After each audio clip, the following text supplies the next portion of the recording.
So thank you very much, Jack. Also, many thanks to the forum. James Fitzgerald, I'm the Director for Health Systems and Services at PAHO. And the Pan American Health Organization is the regional office of the World Health Organization, but we're also the specialized institution of public health of the Inter-American system, jointly with the IDB and the OAS. And it's a pleasure to be with you, and also recognize our Director Emeritus, Sir George Allen, also here today. I think the issue of partnerships that I've been asked to speak on is such a complex issue for the organization as a whole, no? Particularly when we look at some of the discussions around the reform processes within WHO and the discussions around the non-state actors. So this is really an interesting topic and very timely, I think, for us to begin to look at this. I was asked to make a presentation on regulation of medicines and health technologies within the Americas with a perspective on partnerships, and I thought I would maybe just kind of tweak it a little bit to talk more about the regulatory policy in the resource-constrained countries with a view of capacity development and partnership. Now, I don't know how many of you know about the Pan-American Network for Drug Regulatory Harmonization. But this was a network that was established actually when Sir George was director of PAHO in 2000 with quite a strong mandate from the member states of the organization. And the objective of the network was really to come up with harmonized norms and standards, international norms and standards for the Americas, for national regulatory authorities in priority areas. It's composed of a network of regulators. It has got academia, it's got NGOs, and of course it's got very important representation from pharmaceutical industry associations from the region, not individual industry, but associations. And so the network worked over a period of 13 years and continues to work, and it produced maybe 10 guidelines. And we thought maybe when we went to the 7th conference of the network, we said, let's go to the conference with some data. Let's have a look to see how these partnerships have really leveraged and impacted the development of regulatory norms and standards in the region of the Americas. And this is what we found. We found a mixed bag in the sense that looking at the guidelines, some were very well implemented by national regulatory authorities in terms of good laboratory practices. Others more so, such as good manufacturing practices. Others really not so in terms of pharmaceutical equivalence, bioequivalence, bioavailability. And this we see across the broad range of norms and standards within the region. And we thought this was really, really interesting to have a look at and to see why is this? Why do countries invest so much effort in participating in international cooperation mechanisms where there are consolidated partnerships to develop norms and standards, and then don't implement them, or only partially implement them, or decide to prioritize one over another. So we went back and we had a look at some of the regulatory capacity, what we consider regulatory capacity in the region. Now, we developed a tool some years ago to assess regulatory capacity in national regulatory authorities, assessing regulatory functions, and this is why I very much liked Catherine's presentation when she talks about policy, functions, and systems. This tool has essentially, it's a comprehensive tool over 10 regulatory functions with over 500 indicators. And we looked using some quite basic indicators to see where is the region at the moment in terms of regulatory capacity. In terms of the implementation of some of the core functions, what has been achieved. And we found a very mixed bag. We found that 14 of 25 countries have achieved more than 75% of the indicators, and that's only 70% of the indicators in this tool have been actually achieved. So this combined with then the diversity in terms of the adoption, partial adoption and norms and standards kind of made the scenario look even more complex. We then began a dialogue with the regulators to say, around this, what are your needs? We recognize that the region is an extremely diverse region. We've got very small countries in the region, from the small island nation states in the Caribbean to Brazil, Mexico, United States, Canada, to Haiti, Dominican Republic. So we see a wealth of diversity in terms of economic development, in terms of culture, in terms of capacity, in terms of policy, in terms of ideology even. And so we see really that the region is not so homogenous, even though we would think that the majority are Latin-speaking countries, Spanish-speaking countries, particularly from Mexico south. So we said, why don't we have a look at this in a different way? Why don't we begin to see, is there a way that we can begin to leverage partnerships across countries through potentially South-South, South-North cooperation using a functional approach instead of a normative approach? And so we began to work with some countries using the tool that we had developed to assess the regulatory functions and to develop institutional development plans for national regulatory authorities. And so at this stage, we now have 16 plans in process, whereby we've looked at the essential functions and we've said you have core gaps. You have core gaps in your regulatory systems that need to be addressed. And here it's very interesting because each country will define what its priorities are in terms of those regulatory capacities that it needs. Obviously, a country such as Barbados has a very different national context in terms of the regulatory policy and environment it will adopt compared to the United States of America. Similar Brazil with Mexico, depending on the capacity or its industrial technology policy. So there's such a diversity that the regulatory context for countries within a sub-region and within the region as a whole will be extremely diverse. But we, I think, are also privileged to know that there are reference regulatory authorities within the region of the Americas. We have very well-established resource regulatory authorities now, including Argentina, Brazil, Canada, Colombia, Cuba, Mexico, United States of America. So we have 7 regulators that can really, we feel, can act as core pillars to leverage their capacities, their strengths, to build a regulatory capacity within the system, within the region itself. And of course, we have collaboration centers, WHO, PAHO collaboration centers within some of those national regulatory authorities. At the same time, then we said, we asked the regulators, what are your priorities? I know very much we kind of leverage our partnerships and we develop norms and standards and we work with you, but what are your priorities? And this was really interesting. In 2013, we sampled 29 regulatory authorities, and it was very interesting to see that the regulation of, I suppose, our traditional synthetic medicines that are used is not in particular a priority now for the regulators in the region, which is somewhat surprising. But if you look at this slide, you'll see that the majority have real concerns in the regulation of medical devices in biotechnology and biologics. And this, I think, speaks to a point noted earlier on by some of the colleagues on the floor. These are product categories, but there are regulatory processes in itself. So what are the regulatory pathways that some of the regulators are beginning to look at?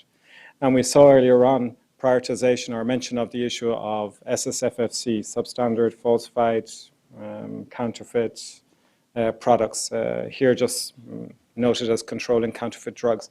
And these are some of the priorities that they also noted in that same analysis. And so this speaks to really the diversity of the region. Again, in terms of the implementation of the norms and standards, the regulatory functions, the capacity, but then competing priorities in terms of product categories and actually regulatory processes. So you can see that the landscape is extremely complex for us to develop partnerships to be able to address the needs of all individual regulators within the specific context they function. And so this led us to think that maybe there's a new paradigm, maybe there's a new way we can begin to develop regulatory policy and support countries in the development of their regulatory policy that is specific, context-specific, that responds to their needs. It's no longer a simple issue of harmonization, because maybe that harmonization will not be sufficient to address all the needs and the specificities of each individual country.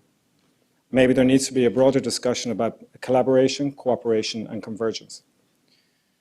Well, we've seen, based on this dialogue with the regulators, that multiple new cooperation agreements have been signed between regulators in the region, where it's beginning to build trust between those regulators to strengthen capacity and to begin to look at norms and standards, yes, norms and standards that have been adopted by one another and to, I suppose, almost piggyback on them. Costa Rica to the United States, El Salvador to Mexico, Ecuador to Cuba. So there's this process by which there is a certain degree of convergence going on, very much dependent on, I suppose, the partnerships that each of these countries have defined as priority within the political landscape. There's also a lot of sharing of information now ongoing in the region in terms of GMP inspection reports. In Argentina, Brazil, Colombia, and Cuba have, well, not recently anymore, I suppose it's a year and a half, have signed a cooperation agreement to share these inspection reports so that they can minimize sharing information and minimize the amount of inspections that they have to actually complete. There is continued cooperation in terms of capacity building between regulators. The Health Canada initiative that has been running jointly with PAHO since 2010, the FDA CEDAR Regulatory Forum, ANMAT in Argentina now stepping up and doing capacity building and pharmacovigilance. So the region is now beginning to recognize that it's not sufficient for one individual country itself to try and regulate its market, but in order to regulate effectively its market, as Catherine noted, it has to begin to look globally and regionally. And the collaborative networks are beginning to be established. So these are very important and interesting initiatives. I mean, I think one of the most interesting initiatives is the IMDRF that has been established to particularly address the issue of medical devices. And within the context of the IMDRF now, the Pan American Health Organization, jointly with WHO, is now creating that space where non-IMDRF partners can participate in IMDRF meetings. These are important initiatives because I think through this way you can collectively really build the capacity region-wide. Collaboration is not only occurring between individual countries, but also at the sub-regional level. ALBA, which is the Association of Latin American Bolivian countries, are establishing a single registry process for medicines across the ALBA countries. Central America is moving towards, through the SICA mechanism, integration mechanism, is moving towards signing of cooperative agreements and recognition agreements with Mexico and with Colombia. And CARICOM recently, in a meeting of the Ministers of Health, have decided that they need also to leverage their decision-making capacity with other regulatory, well-established regulatory agencies also in the region. So let's look at the Caribbean experience. Some years ago, we did a study on regulatory capacity in the Caribbean, and unfortunately, we saw that within the region in itself, even though they are middle-income or upper-middle-income countries, just given the size of each individual countries, the regulatory capacity is extremely low. And this presents particular challenges in terms of product safety and efficacy. Also, poses challenges in terms of access, because if you cannot regulate generic medicines, you're going to have to import higher cost innovator medicines. And these presented some particular challenges for the Caribbean. So they came together, the ministers came together and said, is there a way that we can begin to look at this issue and collectively leverage the respective capacities of some of our individual countries to come up with a single registry process? And so this September in the Caucus of Ministers, in the COSAD at the Pan American Health Organization, they adopted and approved a pilot registration process that will be developed now over the next 3 or 4 years, whereby products used in high priority disease areas, particularly NCDs, will be presented for registration within a regulatory unit at CARFA. And then leveraged, the decisions for regulation and registry will be leveraged based on decisions in other well-established regulatory agencies throughout the region. This initiative is being supported by the US FDA, by Argentina, and also Brazil and Mexico now are beginning to sign, looking to sign cooperation agreements with CARICOM in this respect.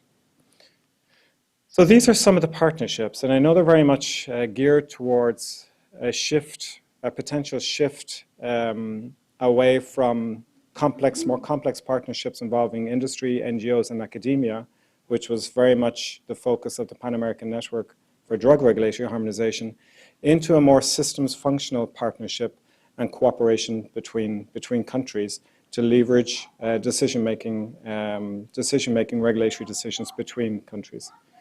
That's not to say that partnerships outside of the public sector are not important. So they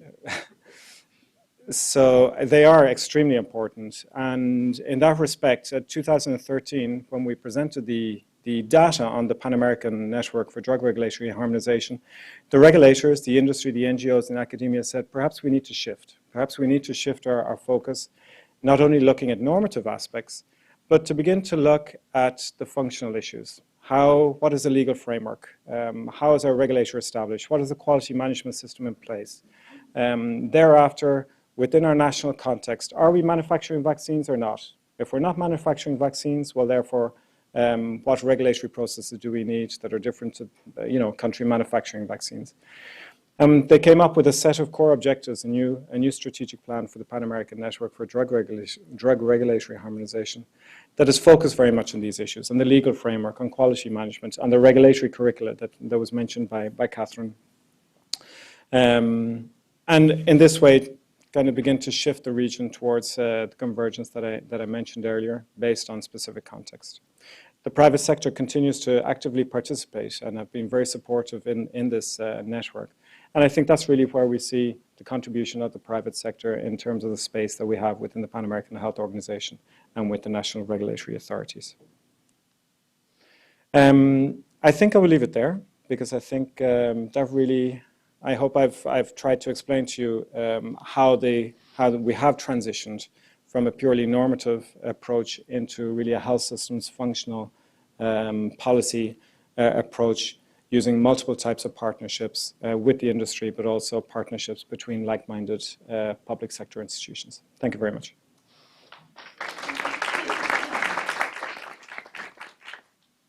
Thank you very much, James. I was very interested in your program there in raising the standards in countries.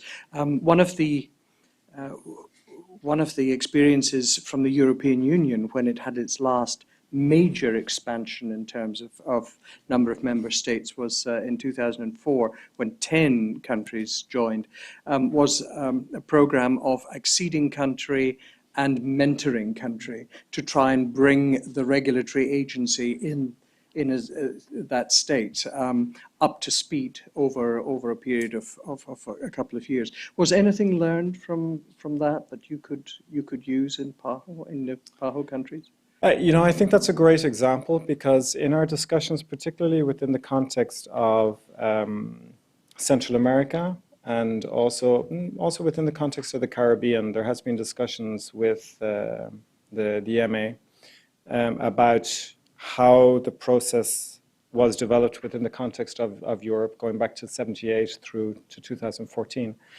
And I think that's obviously a very different context in terms of economic and social development, but there is a lot of lessons to be learned there in terms of the partnerships and leveraging those decisions that have already been taken by others so that one can learn from another. And that is the basic core principles, I think, particularly of the Caribbean regulatory system that is being developed. Thank you. Questions for James? Oh, hello, I didn't see you over there.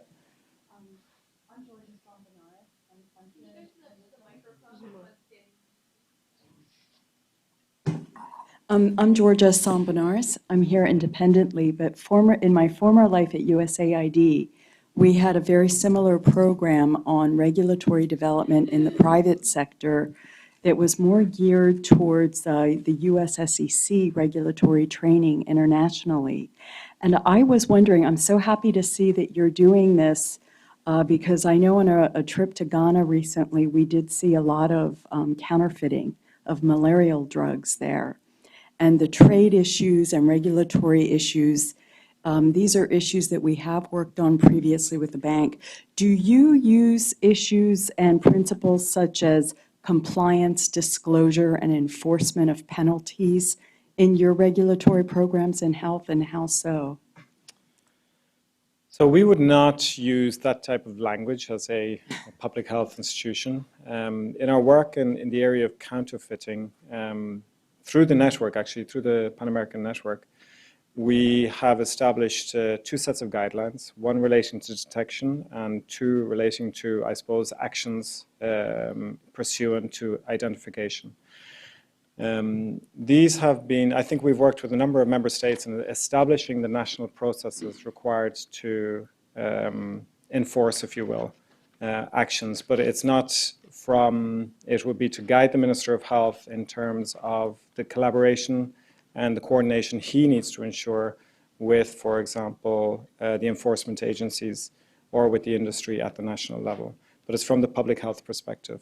In addition to that, we've established a regional network of focal points. So we have a network we have an individual identified within each of the national regulatory authorities within the region, and they have a community of practice within a platform. It's called a PRICE platform that we developed jointly with the US FDA at PAHO. That is extremely active because they exchange information between themselves in a confidential manner about potential products in circulation within the region and actions that the network itself may need to take. The one issue I would raise too is that given that you have a lot of pharmaceutical company participation in your partnership programs, those companies tend to have very good practices in terms of governance, corporate governance, and to translate that to health governance, we've found has been a real benefit to the counterpart countries. And usually it's done through memoranda of understanding, so it's an informal, it's not an infringement on a host country practice for training or certification. Do you engage in governance as well? I believe you do, but do you use that in your partnerships? We need, I think, to be careful in terms of the I suppose, linkages of governance between private sector and public sector. We would very much focus our work program in the governance area with the National Regulatory Authority in terms of the legal framework, governance structures, etc., essential functions, and assist them then thereafter in coordinating or establishing the necessary coordination mechanisms with the private sector. And this we've done in many countries, in Brazil, in Argentina, in Chile. Okay, thank you. Yeah, I'm amazed that, like in the United States and Europe, where we have lots of people who understand regulatory, we consolidate everything into one FDA for all 50 states or many of the countries of Europe. But in places which have such a weak scientific infrastructure, like the Central American countries, we expect each regulatory agency in each tiny country to do the same thing. And isn't there some way that PAHO can, set up the Latin American, where would we like to be in 10 years? Maybe that's where you're going. But every European country does have its own regulatory agency. Yeah. So, Roger, there is a central administration, but the countries play a role in the central approval of products. So it's a federated system, I guess, with a central control from London, but each nation is its own regulatory authority, because there are lots and lots of products which have been on the market for a very long time which were never approved through the centralized European process. So it's kind of two-sided. Would you agree with that? Yeah, I did want to mention a few areas, Roger, where I can see where your thoughts are going. One is in the Caribbean, as James mentioned. There is a movement underfoot now to develop a Caribbean regulatory system. The other interesting example is in the East African community, where the 5 countries have their own sovereign regulatory agencies, but they're increasingly engaging in harmonization and work sharing. So I think that we are kind of thinking about this more in terms of work sharing, or as James had suggested, leveraging the decisions of more stringent authorities to be able to apply to countries that don't have the infrastructure to undertake the full functions themselves. But there are certain functions that each country needs to play. So we don't want that to be lost.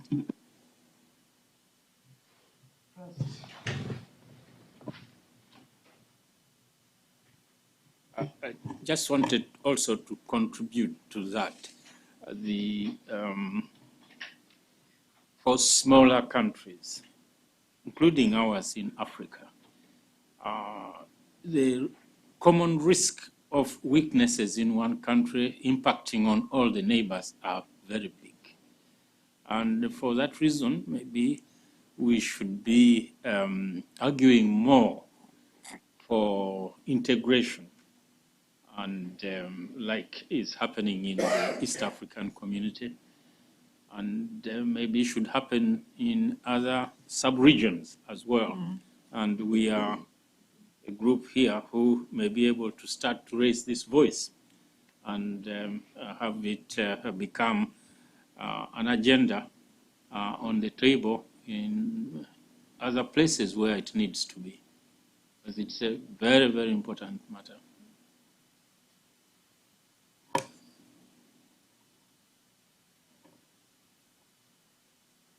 I agree that it's a very important and it's a very good way of leveraging resources. The same high standards need to be maintained, so you can't let one bad egg in and then be relying on them for approval. The only thing I would say is that health is dispensed locally. Health is dispensed nationally, and I think we always need to bear that in mind when we're trying to consolidate things. But I think any opportunity for us to, regulatory partnerships are not new and have existed for many years with FDA in Canada and Sweden, 30 years ago, trying to harmonize their approach to things. So I think there is a future there, definitely. Okay, so thank you very much. Thank you very much indeed, James. Thank you.